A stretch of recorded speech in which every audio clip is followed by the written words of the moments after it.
Pessoal, boa noite. Muita paz a todos. Nós hoje vamos desenvolver aqui juntos, Vamos juntos buscar as reflexões necessárias acerca do assunto desta noite. Ontem, quarta-feira, nós comemoramos o Dia do Trabalho. Eu devia trabalhar mais, Trabalho. A gente para, A gente descansa em função da comemoração do trabalho, Então, fazendo alusão realmente ao dia de ontem, nós preparamos esse assunto, que está inserido em O Livro dos Espíritos, é o livro 3º, e capítulo 3º também. É o capítulo das leis morais. Então é assim, conta-se que num país, em tempo de reinado, existia um rei. Esse rei, ele ficou muito conhecido porque ele tinha uma tristeza profunda. E agora esse rei já estava entrando num processo depressivo, num processo doentio, e havia uma preocupação pelos seus ministros até de ajudar o rei, porque nem mesmo o bobo lá da corte conseguia tirar um sorriso da boca do rei, O rei era muito triste mesmo. E aí os ministros se reuniram e entraram em conselho para ver uma forma de ajudar o rei. Aí desenvolveram uma ideia e acharam uma ideia muito boa em descobrir naquela região, ou próximo, ou mesmo ali naquele reinado, na região ali, alguém que fosse feliz. Se nós chamarmos alguém que é feliz aqui, ele vai explicar para o rei o motivo da felicidade. E é isso que nós desejamos. E aí fizeram cartazes, anunciaram, pedindo a presença de um homem feliz. Aí não demorou muito, apareceu um homem que era muito feliz. Aí levaram esse homem à presença do rei, para que o rei pudesse perguntar para ele qual era o motivo da felicidade dele. E o rei perguntou para ele. Quando o rei olhou para ele, ele viu realmente que o indivíduo era feliz pelo seu semblante, era um indivíduo muito ponderado, muito calmo, tranquilo. E aí ele perguntou para o homem qual era o motivo da felicidade dele. E ele simplesmente respondeu que não sabia. Ele era feliz, mas não sabia por que razão que ele era feliz. Simplesmente sou feliz. Não restou ao rei senão acompanhar aquele homem no seu dia a dia, para ver o que realmente fazia aquele homem feliz. E o rei o fez, acompanhou aquele homem, morava próximo ali do reinado, e quando chegou na casa do indivíduo, o indivíduo apresentou o rei, a esposa, aos filhos. Mas antes disso, ele deu um abraço apertado na esposa, um abraço no filho, e apresentou. E assim, já era hora de dormir, eles foram dormir. O rei, ele tinha insônias, muitas noites de insônia. E naquela noite também não foi diferente, o rei teve muitas insônias. E logo cedo, o homem levantou-se, o homem feliz levantou-se e foi cuidar dos seus afazeres. E o rei, como teve uma noite mal dormida, ainda ficou lá e nem viu o indivíduo sair em busca dos seus propósitos. Quando chega a tarde, o homem chega em casa muito cansado, abraça a esposa novamente, beija os filhos na presença do rei. E Agora o rei, naquela noite, ele teve um cuidado de ficar prestando atenção, até mesmo, né, que tinha problema de insônia e tudo, para que quando aquele homem levantasse, ele pudesse acompanhar aquele homem. Queria acompanhar para ver o que acontecia, por que razão, né? E aquele homem até dormiu muito bem, o homem feliz, porque havia trabalhado naquele dia anterior. Agora o rei levantou junto com o cidadão feliz e foi de encontro às atividades que esse indivíduo fazia. Era uma pequena propriedade onde esse indivíduo lidava, e ele lidava com o trabalho da terra, plantio. E chegando lá, ele ofereceu ao rei vestes próprias para que ele pudesse lidar com o processo ali da terra. E o rei até estranhou, porque chamando por um trabalho dessa natureza, mas aí o rei topou e foi. E quando o homem começou a mexer com a terra, o rei ficou olhando. O cidadão pediu, né, o homem feliz pediu que ele enfiasse a mão na terra. Mas ele muito arredio com isso, né? Enfiou a mão na terra e percebeu logo que as suas unhas esmaltadas se sujaram. E ele tirou logo. Mas o homem pediu que ele insistisse. E aí ele insistiu e já recebeu sementes e foi plantando na terra, aquela coisa toda. E o rei parece que a princípio começou a tomar gosto pela situação, pelo trabalho. E assim ele acompanhou o homem em outros dias. Outro dia estava lá o rei, junto com o homem feliz, fazendo o trabalho do campo. E assim passaram-se muitos dias e fizeram a mesma coisa. Quando o homem chegava em casa muito cansado, e o rei também, ao abraçar a esposa e beijar os filhos, o rei não teve dúvida, ele também o fez. Também abraçou a esposa daquele homem. Ele esqueceu, né, aquela posição de rei que era dele, abraçou a esposa, abraçou os filhos e foram dormir, né, naquela primeira noite. E quando ele deita a cama, logo muito cansado do trabalho, né, ele desmaiou. Teve uma noite espetacular, que nunca havia dormido daquele jeito. Aí ficou feliz, aí continuou realmente fazendo esse trabalho. Bom, mas eu não vou contar mais coisas que aconteceu aí na roça, né, na coisa, para a gente não tomar muito tempo, mas conta a história que esse rei realmente, através desse trabalho construído, ele passou a viver uma situação feliz. E conta que no seu reinado, esse rei foi das pessoas espetaculares a desenvolver realmente ali o trabalho a favor do seu povo, tendo em vista essas experiências do campo, né, da roça. Pois bem, nós vamos conversar um pouquinho o que levava realmente o rei a essa situação. Tirar algumas lições.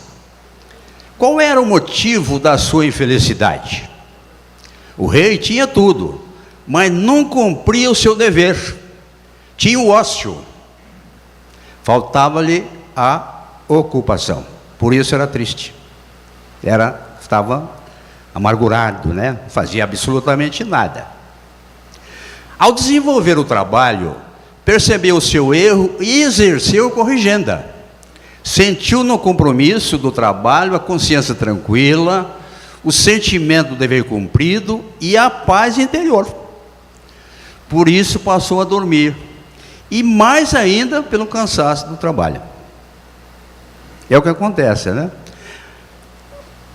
Alguém aqui já ficou em casa sem fazer absolutamente nada? Alguém falou, hoje eu não faço nada. Aqueles que fizeram isso, eu acho que se sentiram muito inútil, né? Porque, na verdade, ninguém consegue fazer. O Zé está falando, é brincadeira dele. A gente não consegue fazer isso. Não consegue ficar sem fazer absolutamente nada. Alguma coisa a gente tem que fazer. Eu, quando estava na ativa, eu pensava que com 60 e poucos anos, 62, 63 anos, eu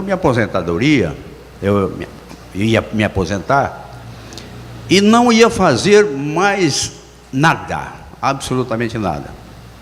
E foi o meu engano, porque aí eu aposentei, aí que veio muito trabalho, né, eu já trabalhava, mas veio bastante trabalho, e a gente trabalha até hoje, não pode parar de trabalhar.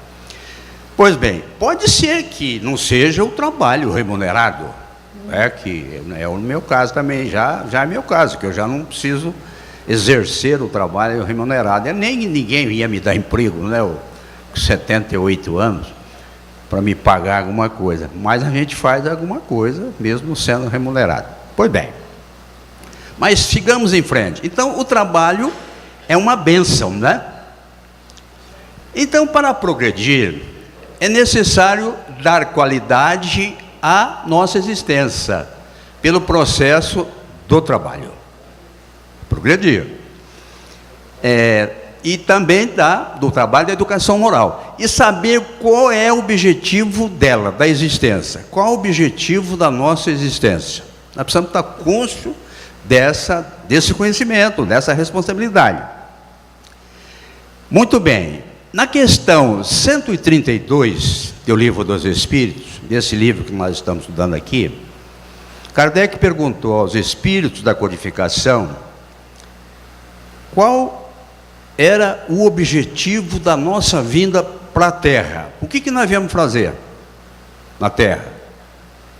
E os espíritos responderam que nós estamos atendendo aos desígnios de Deus, cujo objetivo é nos levar à perfeição através do progresso constante da alma, do ser, nos levar à perfeição. Eles falam nessa questão que para uns até é uma missão e para outros uma expiação. Quando nós falamos em expiação, nós vamos lembrar logo que não se trata de um castigo. Trata-se de uma oportunidade, uma bênção de Deus, para que a gente possa colocar em ordem a nossa vida em relação à condição moral, né? E quando se trata, por exemplo, para outros que é uma missão, são aqueles que desenvolveram capacidade de outras e vêm nos ajudar, os retardatários nesse progresso. E é o que a gente está vendo, né? Esses homens de ciência, esses homens da história, né, que vêm trazendo esses grandes aprendizados para nós todos, uma forma, são esses missionários. E nós somos os aprendizes.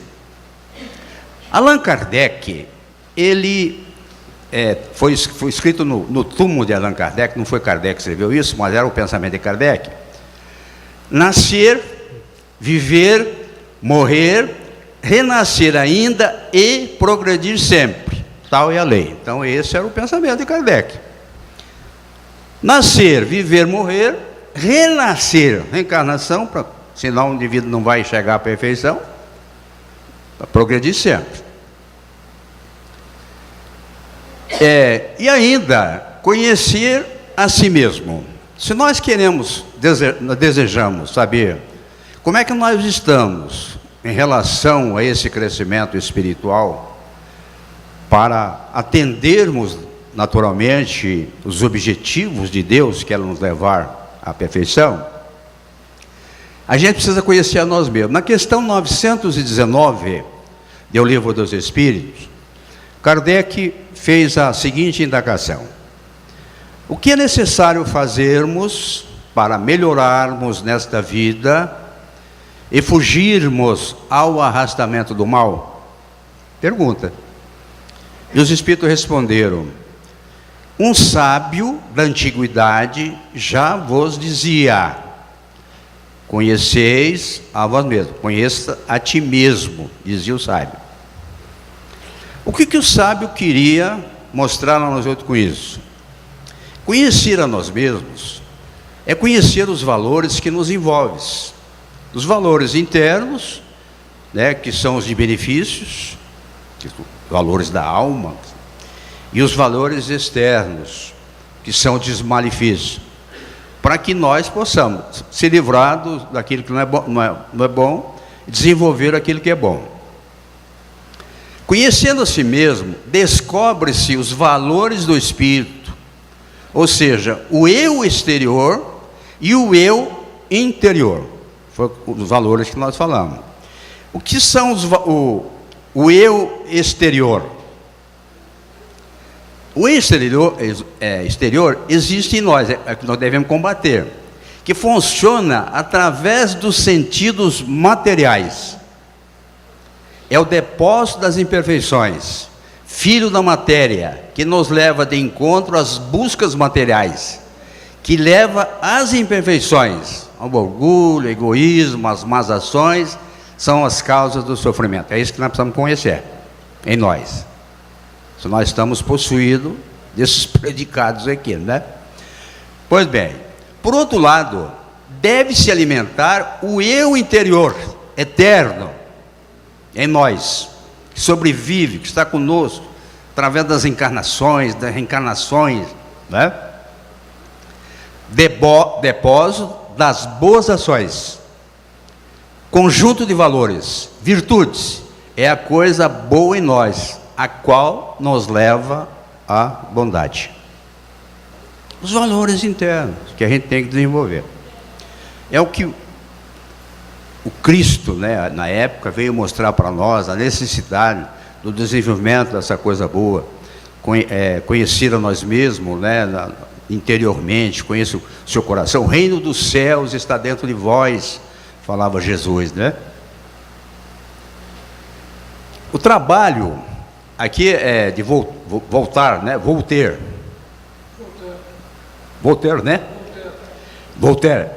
O trabalho afasta de nós 3 grandes males: o tédio, o vício e a necessidade. E é verdade, né? O tédio, o indivíduo não faz nada, o vício e a necessidade, os excessos. Trabalho, uma lei natural. Então, o que nos leva à perfeição é a necessidade do trabalho constante ao longo de nossas existências. É o que vai levar nós outros à perfeição. Jesus dizia assim, ó: vinde a mim, todos vós que estáis sobrecarregados, que eu vos aliviarei. Tomai sobre vós o meu jugo, e aprendei de mim, que sou brando e humilde de coração, porque é dessa forma que achareis repouso para vossas almas, porque o meu jugo é suave e meu fardo é leve. Jesus, com isso, ele chamava nós outros a ele. É claro que ele estava chamando-nos a um consolo da nossa alma.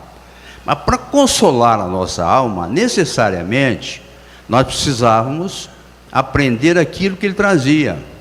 Vinde a mim, quer dizer, ir a Jesus é aprender a mensagem que ele trazia. A mensagem de Jesus, ele estabelecia uma condição para que nós pudéssemos ser consolados, que era exatamente o trabalho, a lei de Deus, desenvolver o cumprimento, cumprir as leis de Deus, praticando o amor ao próximo, amar a Deus sobre todas as coisas e ao próximo a si mesmo. É na lei. Então, se você não pratica a lei de amor, você não consegue ter a suavidade de Jesus. O meu fardo é leve e meu jugo é suave. Porque quando nós praticamos esse tipo de coisa, a caridade, nós vivenciamos o amor. E o amor é suave. Em João, no capítulo 5, versículo 17, nós encontramos assim, ó: os judeus perseguiam Jesus porque fazia trabalhos ao sábado. estavam perseguindo, eles não concordavam absolutamente, né? Estava voltado para a questão das leis antigas, né? Da lei antiga, lei mosaica e tudo. Então eles guardavam o sábado religiosamente. E Jesus fazia trabalho ao sábado, ele fazia pregação, fazia cura ao sábado, né? E aí ele disse nessa oportunidade assim: meu pai trabalha até agora e eu trabalho também. Quer dizer, não existia um dia propriamente para executar o trabalho. É claro que nós temos um dia da semana em que nós guardamos para o descanso, né? Mas Jesus se referia ao trabalho de uma forma geral, que a gente sempre executar o trabalho. Na questão 674 do Livro dos Espíritos, a necessidade do trabalho é uma lei da natureza. Trabalho é uma lei da natureza e por isso mesmo é uma necessidade. O trabalho tem um poder espetacular de agir na nossa mente, na nossa inteligência.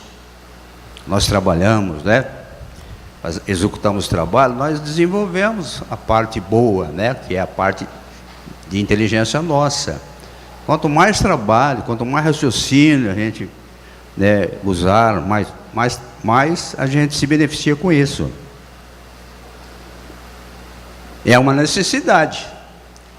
É uma necessidade mesmo. Por quê? Porque nós precisamos sobreviver, né? Então nós precisamos do trabalho material.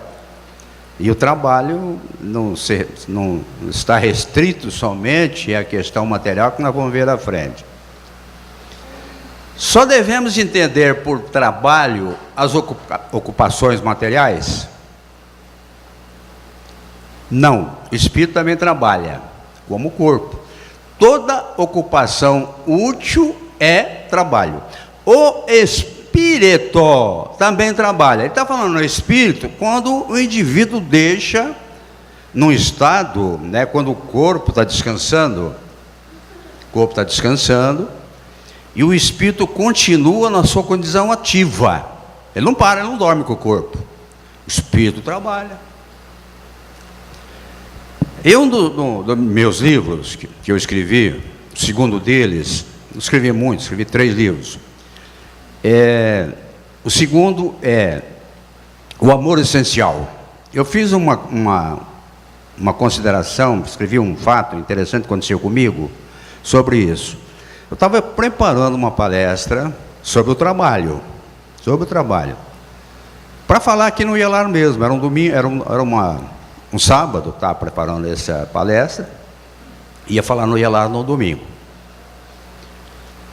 E aí, montando aquela palestra, para mim estava praticamente pronta, né? Quando nós já deixamos ali engatilhada para fazer a palestra. E à noite eu tive um sonho muito interessante. Sonho real, verdadeiro. Nós estávamos no mundo espiritual, em companhia de algumas pessoas da Terra, espíritos, e quem ministrava a aula era um espírito, era um professor ali do mundo espiritual, um professor. E aí ele fez um trabalho espetacular, mostrando, né, aquele assunto que realmente calava fundo em nosso coração.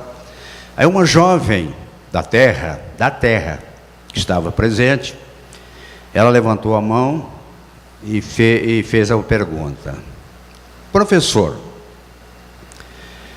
quando nós retornarmos ao nosso corpo físico, olha a pergunta da jovem, retornarmos ao nosso corpo físico, porque, eu vou fazer só um paralelo aqui, nós sabemos que quando nós dormimos, nós entramos num estado de liberdade relativa, não é a morte, o espírito se liberta, porque se fosse consumado isso, seria a morte, né? Mas é um estado da alma, um estado de liberdade relativa.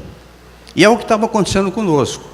E a moça então fez essa pergunta, se quando ela voltasse ao corpo, né, definitivamente, porque ela estava ligada, né, se ela não esqueceria aquilo que ela aprendeu ali. Não esqueceremos, professor, aquilo que nós estamos aprendendo aqui? O professor simplesmente disse assim: consultem, não falou para ela consulte, consultem a questão 403 do livro. E ficou por aí. Aí eu acordei de manhã, bem cedinho, e fui à minha biblioteca. Peguei o livro dos Espíritos para ver a questão 403. Fiquei surpreso porque estava lá a resposta para a pergunta da jovem. 403. Eu só resumo, depois você lê em casa, seria muito interessante a questão. Em resumo, é assim: quem está aqui no mundo espiritual, aprendendo, é o seu espírito ou o seu corpo que dorme? É o espírito. Bom, se é o espírito, então ele não perde realmente aquilo que aprendeu. Continua. Como é que ele não lembra? Porque o corpo não vai permitir que ele lembre mesmo. Porque quando ele volta ao corpo, ele vai lembrar. Muitas vezes, como eu lembrei do sonho. Eu lembrei perfeitamente do sonho. Muitas vezes lembro. Mas esse sonho, muitas vezes, fica em forma de intuição em nós. Intuição. Intuitivamente a gente sabe o que aconteceu. Inclusive a gente usa isso para policiar os nossos atos e tudo, quando se trata de um ensinamento, né, moral e tudo. Sem sombra de dúvida que é assim.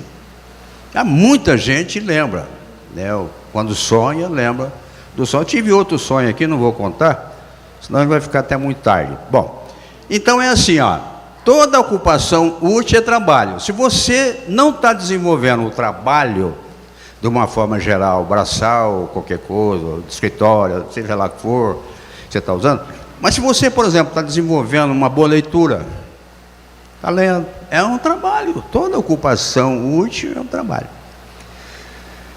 E por isso que Jesus falava: conhecereis a verdade. Era uma referência ao trabalho de conhecimento, de estudos de uma forma geral. Conhecereis a verdade vos libertará. É leitura, é o estudo de uma forma geral, para a gente conhecer os preceitos fundamentais que regem a vida, né? A vida futura, os valores que a gente tem que desenvolver, como nós já vimos ali, né? Os valores morais que Jesus chamava a atenção, as regras morais. Conhecendo tudo isso daí, é trabalho, são trabalhos que a gente está desenvolvendo no dia a dia. Por que 676? Por que o trabalho é imposto ao homem? É uma consequência de sua natureza corpórea. É uma expiação. É o mesmo um meio de aperfeiçoar a sua inteligência. Acho que meio tempo, acho que faltou uma palavra aí. Aperfeiçoar a sua inteligência. Foi o que nós falamos, né? Trabalhe e está desenvolvendo a coisa boa na sua inteligência. Sem o trabalho, o homem permaneceria na infância intelectual. Eis porque ele deve a sua alimentação, a sua segurança e seu bem-estar, ao seu trabalho e à sua atividade. Trabalho constante, que tem um valor espetacular. Ao físico franzino, Deus concedeu a inteligência para compensar, mas há sempre o trabalho. O indivíduo que não tem muita condição de trabalho, ele tem a inteligência, né? Bom, a inteligência ele vai desenvolver trabalho também, assim que funciona. Qual é o limite do trabalho? O limite das forças. Não obstante, Deus dá liberdade ao ser, ao homem. Ele dá liberdade, né, para que nós tenhamos lazer também, tenhamos o descanso, Mas o trabalho está dentro do limite das nossas forças, sem sombra de dúvida. Olha aqui como uma coisa puxa a outra. Nós estamos falando de trabalho de utilidade, né? Porque todo o trabalho que você desenvolve é útil, é de utilidade, né? Na questão 642, tem essa pergunta: será suficiente não fazer o mal para ser agradável a Deus e assegurar uma situação futura? É suficiente não fazer o mal? E aí eles responderam assim: não, é preciso fazer o bem, no limite das próprias forças. Trabalho. Vale falar, você tem que fazer o trabalho, né, no limite das forças, não é isso? De acordo com as forças. E aqui ele fala, limite das forças. Pois cada um responderá por todo o mal que tiver ocorrido, por causa do bem que deixou de fazer. É mal que, né, pode ter acontecido à nossa volta e a gente não fez nada, absolutamente nada para evitar aquilo, né? Joana de Ângeles, no seu livro Episódios Diários, psicografia de Divaldo Pereira Franco, dizia assim, ó: o trabalho é dom da vida, que dignifica e mantém um homem. Em toda parte o trabalho se impõe como lei mantedora do equilíbrio. Sem ele tudo retornaria ao caos do princípio, e os objetivos superiores naufragariam no tédio e na ociosidade doentios. E é verdade. Então seria um grande despropósito o indivíduo não realizar trabalho, né?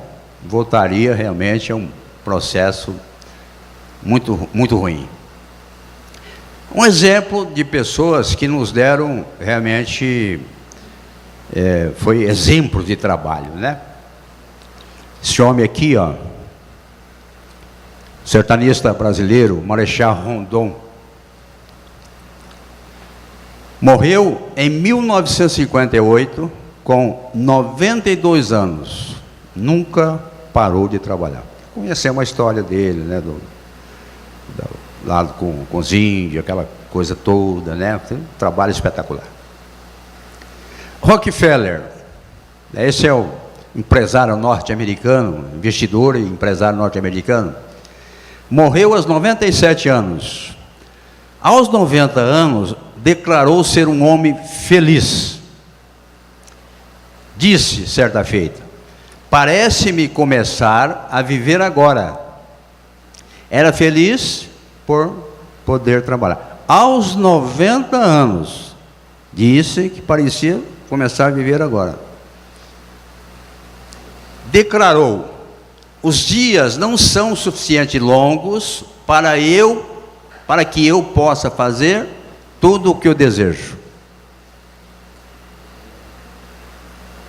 Que coisa fantástica. Não era suficiente longos para tudo o que ele desejava fazer.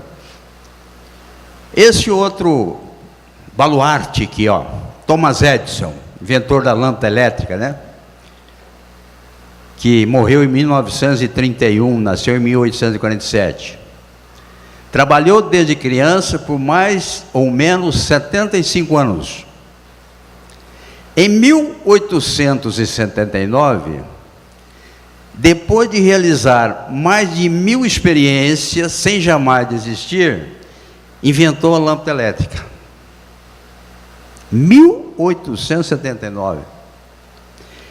A lâmpada elétrica, ela só entrou em comercialização e tudo, né, se firmou 20 anos depois, 18 anos depois, quando ela ficou aproximadamente 40 horas funcionando. 40 horas. Aí ela passou a ser comercializada. Mas o invento, né, as experiências que ele fez foi espetacular, ele jamais desistiu. Mas é 1.200 experiências, aproximadamente. Morreu em 1931, aos 84 anos de idade. Não se esqueça, você nasceu para a felicidade. Faça o que for necessário para ser feliz. Muito obrigado pela presença de todos, que Deus nos abençoe e nos dê muita alegria para vivermos. Muito obrigado.